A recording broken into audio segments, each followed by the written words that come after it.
Here we are at the start of our long 8-hour train journey up to Brittany to visit my mother-in-law.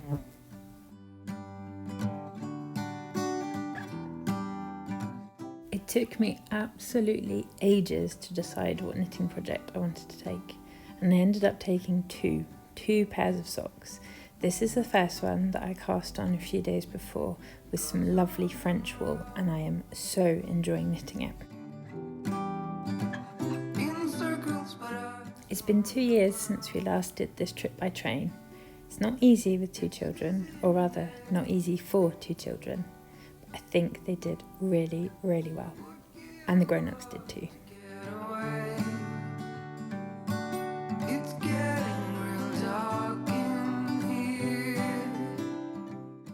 We travelled by 3 trains in total. The TGV from Lourdes, where we started, out to Bordeaux, and then smaller and smaller regional trains.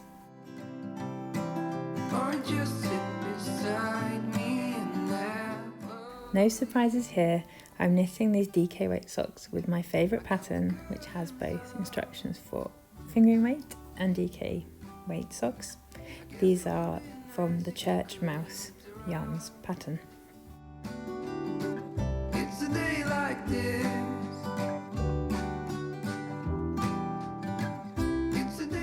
And just like that, finally we arrived up in Brittany at my mother-in-law's house.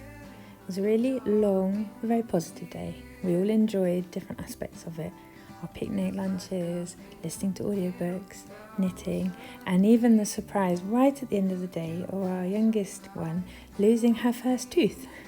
That was such a shock for all of us, and something we'll never ever forget.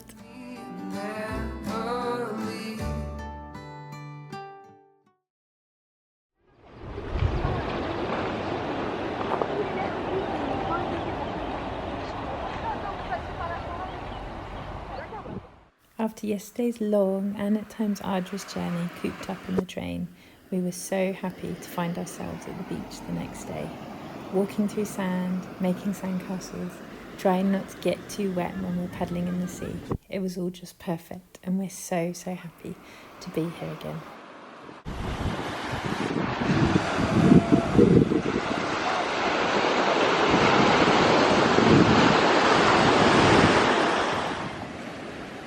Although I didn't go on for a swim on this occasion, it is only April after all, and this is the Atlantic Ocean.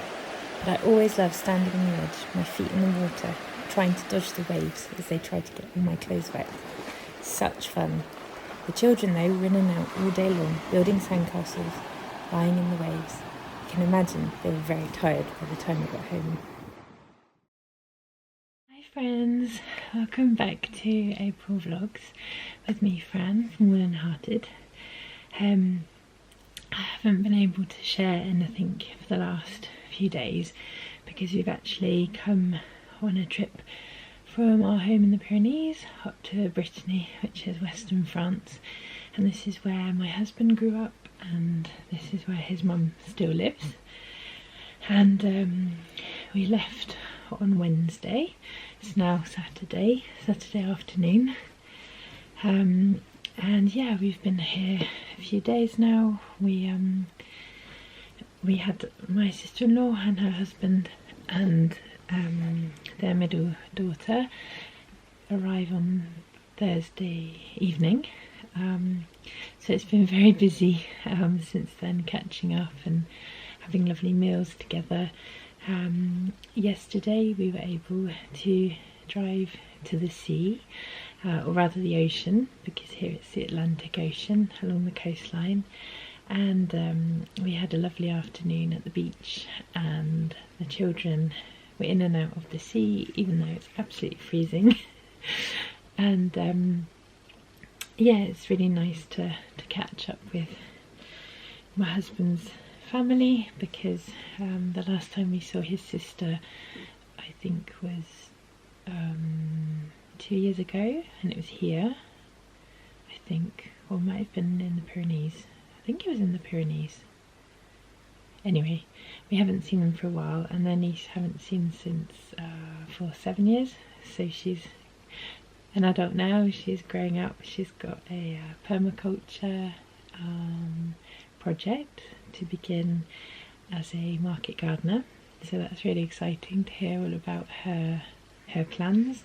So yeah, that's what the last few days have been. We went to a little punk rock concert for children, which the lead singer, he went to school with my husband, and they've not seen each other for a really long time. So it was lovely to go and see him play. A bit noisy, but the children loved it because we've had their CD. We were given his CDs by my mother-in-law 2 years ago, I think, and we've been playing them a lot, and we know nearly off by heart all of the songs. So that was really fun.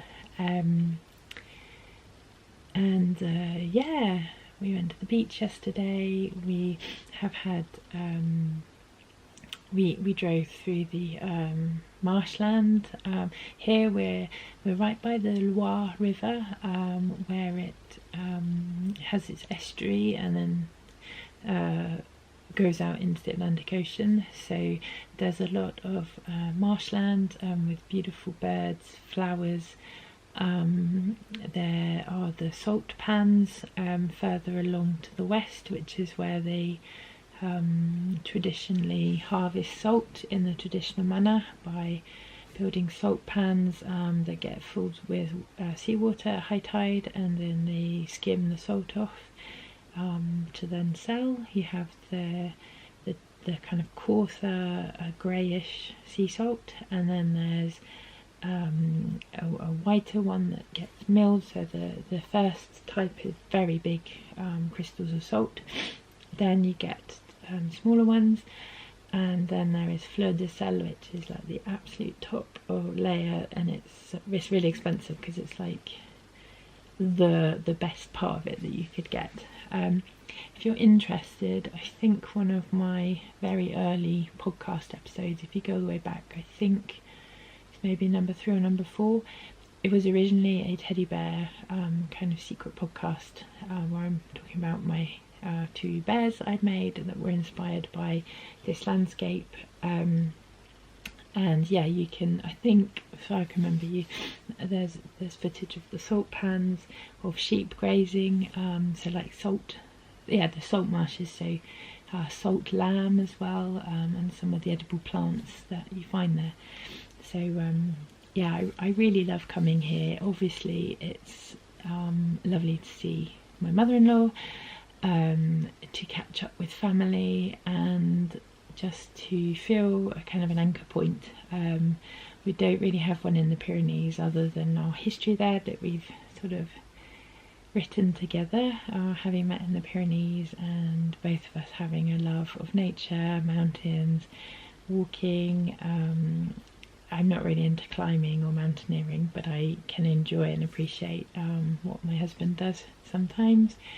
And yeah, it's really nice to be here. We've got beautiful weather so far. I hope it will last. We've got another Sunday, Monday, Tuesday, Sunday, Monday. I've got 3 days left, and we'll be on our own tomorrow with my mother-in-law. So yeah, it was a bit of a tiring journey up on 3 trains. My children did really, really well. It was a bit tiring at times, it was a bit long, but we had made picnic lunches and we had plenty of snacks. I had my knitting, they had different activities, some comic books and drawing stuff, and even some Lego got packed in, and my husband had bought some thick sort of magazines that he'd got at the library, so there was plenty to do. And then right just before arriving, my youngest lost her tooth. That's been wobbly for the past couple of weeks. So she bit into a sandwich and the tooth came out as she was eating. So it was a bit overwhelming for her. She was a bit frightened by the blood. I had actually forgotten that they can bleed like that, so I had to quickly get some toilet paper and then stow the lost tooth away very carefully. In France, well, sorry, it's actually a moth. I'm worried there's a moth down here. I have to tell my mother-in-law. We're in like a spare bedroom, but there's a lot of like wool blankets and stuff stored there. So yes, in France, well, in England, we have the tooth fairy who comes to visit families when a tooth comes out, and in France it's a little mouse. So we were able to put it under her pillow, and there was a little present there the next day. So yeah, I've not felt great since we got here. I've got a tiny bit of a cold, a bit tired from the journey, and yeah, just sometimes it's not easy being in family. I'm sure we all have moments where it's a bit harder, but I've just sort of not really feeling great with my mood, which is a shame, but I'm still managing to do some things with the family, like going to the beach yesterday. That was wonderful, and yeah, to just sit on the shore and have a paddle as well. The sea was quite cold. So yeah, a minute ago you saw me winding up balls of yarn, so I'll just show you what I ended up bringing, because I think, I can't remember if I've shared it already. I'm a bit behind with the editing, but I had been talking about my dilemmas about what I was going to bring. So I bought, first off, I bought my colour block socks. So I don't think I've done any progress since we last spoke, but I've turned the heel, I think. I've turned one heel on this one. Yeah, I need to turn this heel. So they're going okay. I don't have heaps of yarn left. Let me just think which is which.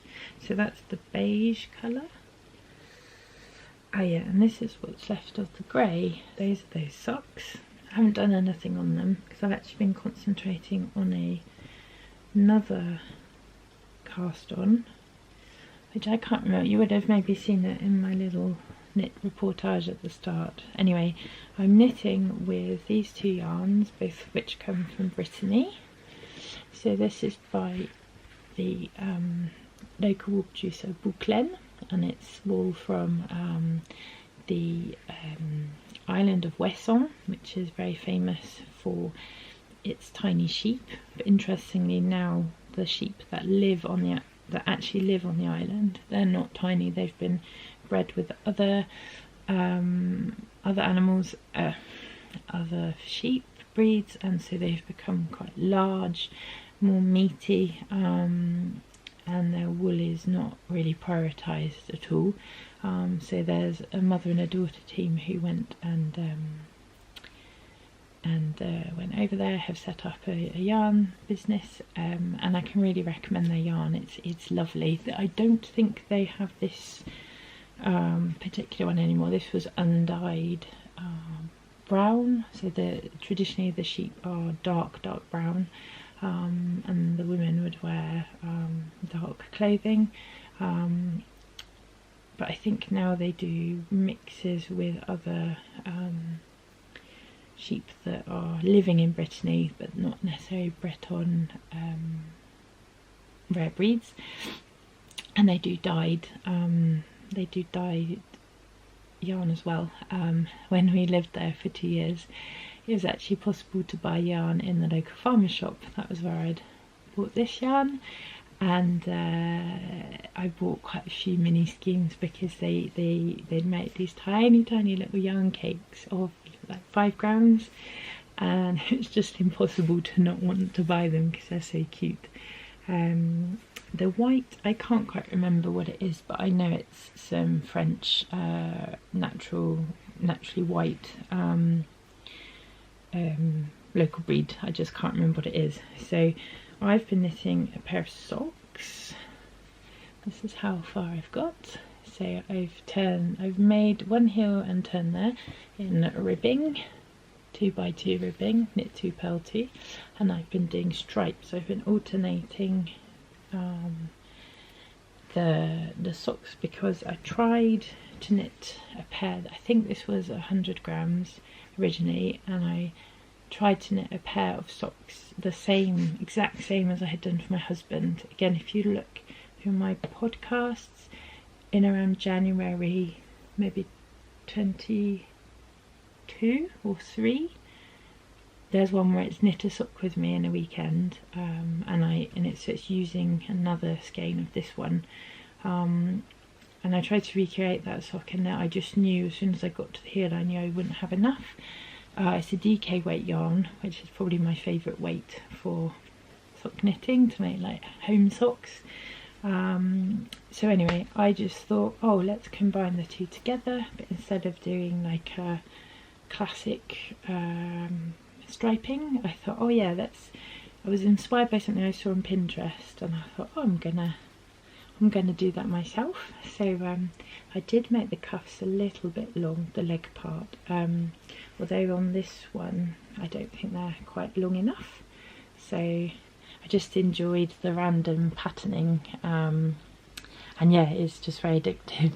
So I've been working on these since we left, and I think for finish, if I can get these done by the time we go back, that'd be really brilliant. I bought the other pair because I thought I would run out of projects, which of course we know is not true.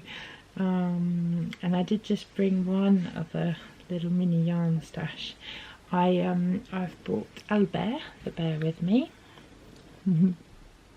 He used to live in Brittany, didn't you, with us, and he's visited here quite often, so he's got his little blue cardigan on. And I actually bought Poppy as well. I was hoping to make her a little nautical inspired dress before we arrived, and I didn't have time, and so I brought some yarn with me, some Holst yarn, in the hope that I would be able to knit her in a whole outfit. I mean, I don't know where I've got this idea that I can knit constantly, particularly when we're in family times, so yeah, that's a bit silly of me. But I do have to say, just bringing these together, oh gosh, those are my colours. That soft yellow, light blue, darker blue, but not like dark indigo, and then this off-white sort of between beige and grey, light soft grey. So I am sort of thinking, I'd like to knit something for myself with these colours, and I just think they combine so well together, whether it's this combination, this combination,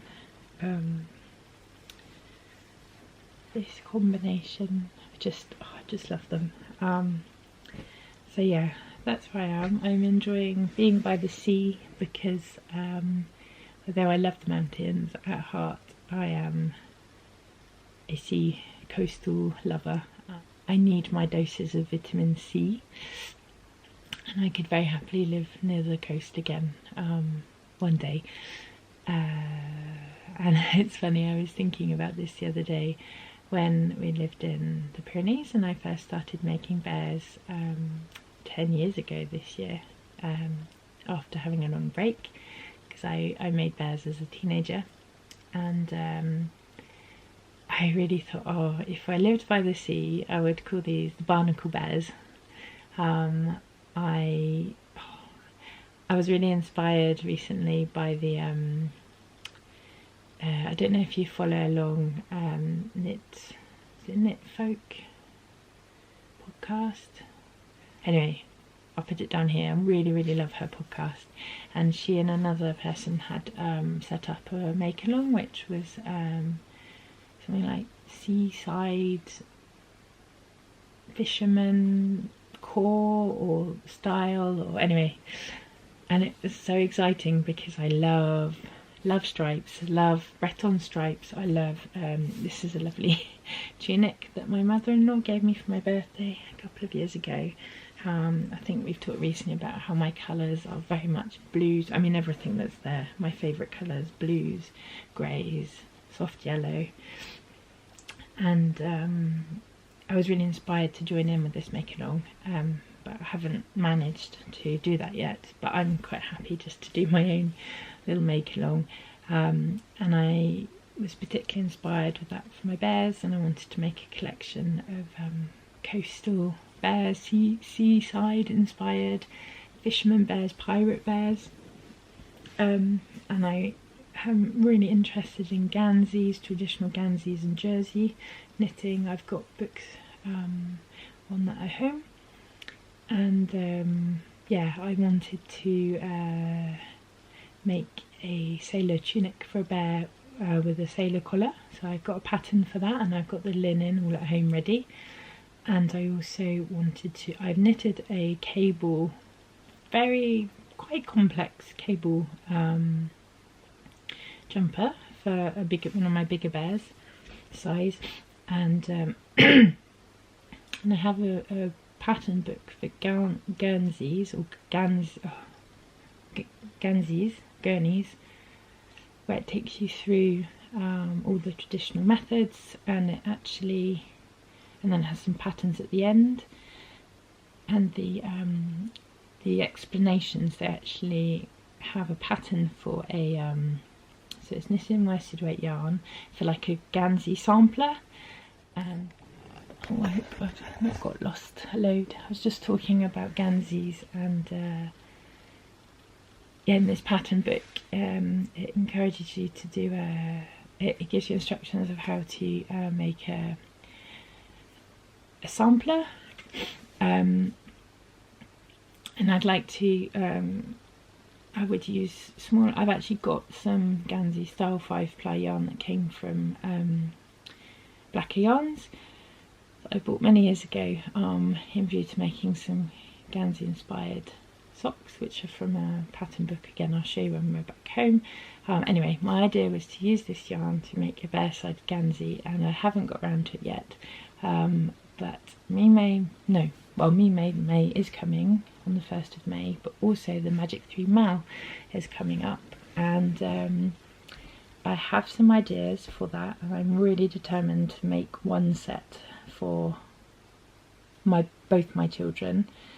We've been chatting, and there's little things they've been asking for, so that's really exciting in terms of clothing, so a top and a bottom, and I'd also like to make potentially a bear-sized Magic 3 Man, so a top, a bottom, and a little accessory or something, or a toy for the bear. I don't know, but yeah, all of that is to just say I'm really happy to be here. It's good to have a break from the mountains, from our daily life, to see family, to enjoy different landscapes, different food, family traditions that we don't really have because we don't have family nearby. We had a roast chicken and potatoes for lunch with roasted chestnuts, and a big salad before. We were at the table for 3 hours, which my children aren't used to doing, and like I'm not used to that. The equivalent for me would be on Christmas Day, having a roast dinner at lunchtime and then spending the whole rest of the day with the family. So even for me it's a new experience, and yeah, I'm just really enjoying wearing my blue nautical clothing. It always feels a bit out of place when I wear that where we live, because it's not near the sea, and most people wear different clothes, sort of styles and stuff. It's funny how I only really see sort of sailor stripes when I'm either at home in Dorset in the UK or up here near the sea here. So yeah, well, I'm going to leave it there because I don't think I've got heaps of room left on my camera. I need to do a bit of transferring, and I probably won't have much more time alone because people will be coming back from their walk soon. But yeah, I just want to continually say thank you for being here, thank you for watching, thank you for your lovely comments and your questions. I'm gonna not, well, May is nearly here, and I have some kind of backlog of vlogs, so I'll continue sharing with them, I think, even if it's beyond into early May. Oh, my battery is flashing, so yeah, I will say bye bye now. Thank you for being here, thank you for your love and support, and yeah, see you again very soon. Bye.